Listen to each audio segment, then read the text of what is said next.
Selamat datang di Lita Sarta Tech in 5, melanjutkan perbincangan seru sebelumnya tentang IT automation. Di episode kali ini, kita akan membahas salah satu tools IT automation yang bernama RPA. Di sebelah saya sudah ada Mas Diwan. Mas Diwan akan membantu saya untuk menjelaskan lebih dalam tentang RPA. Tapi sebelum ke sana, Mas Diwan, bisa dijelaskan nggak dengan sederhana, apa sih RPA itu? Oke Mas Irfan, jadi RPA itu kepanjangan dari Robot Process Automation. Jadi tools otomasi yang biasa kita gunakan untuk mengotomasi bisnis proses yang sifatnya berulang. Gitu. Bisa kita ibaratkan seperti karyawan virtual gitu Mas.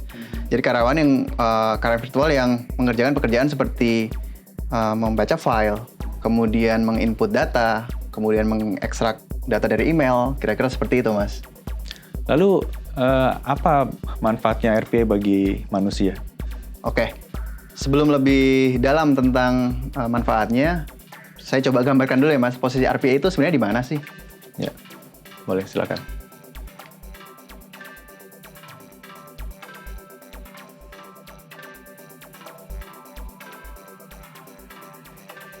Oke, Mas Irfan. Jadi kita lihat di sebelah kiri ini adalah dashboard gitu ya. Dashboard yang biasanya kita pakai untuk membuat monthly report gitu.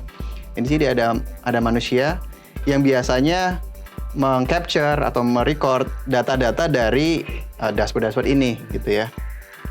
Nah, posisi RPA itu menggantikan manusia di sini, Mas. Jadi secara otomatis sesuai dengan apa yang kita configure, dia akan meng-capture data dari dashboard ini, kemudian kita generate menjadi monthly report. Dari flow ini, kita bisa lihat bahwa dengan adanya RPA, otomatis mengurangi pertama human error. Kemudian yang kedua, hemat waktu, gitu ya. Karena biasanya yang namanya manusia itu kan kadang bisa lelah, kadang bisa stuck gitu ya. Tapi dengan adanya RPA ini, bisa lebih teratur. Kemudian dengan menggunakan RPA, otomatis produktivitas dari task ini akan lebih tinggi gitu Mas.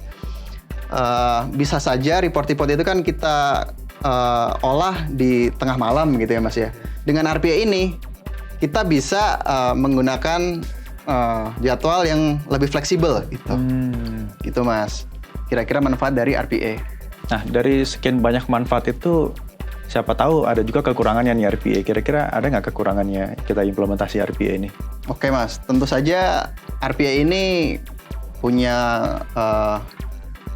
kekurangan gitu ya. Yang pertama adalah kita butuh investasi di awal untuk hardware, gitu kemudian ya? Untuk softwarenya gitu ya. Karena kan yang kita lakukan di sini adalah implementasi robot gitu ya. Otomatis kita butuh tempat untuk menaruh robot tersebut, yaitu di hardware. Kemudian bagaimana hardware tersebut bisa berjalan, yaitu dengan menggunakan software dari RPA tersebut. Tapi dengan investasi tersebut, kita kan tadi bisa melihat ada manfaat dari cost, hemat waktu, kemudian ada human error yang sudah berkurang. Nah, lambat laun, lama-kelamaan, penggunaan RPA ini justru akan lebih hemat karena cost efisiensinya bisa terpenuhi. Semoga penjelasan singkat kali ini bermanfaat bagi kita semua. That's 5 minutes.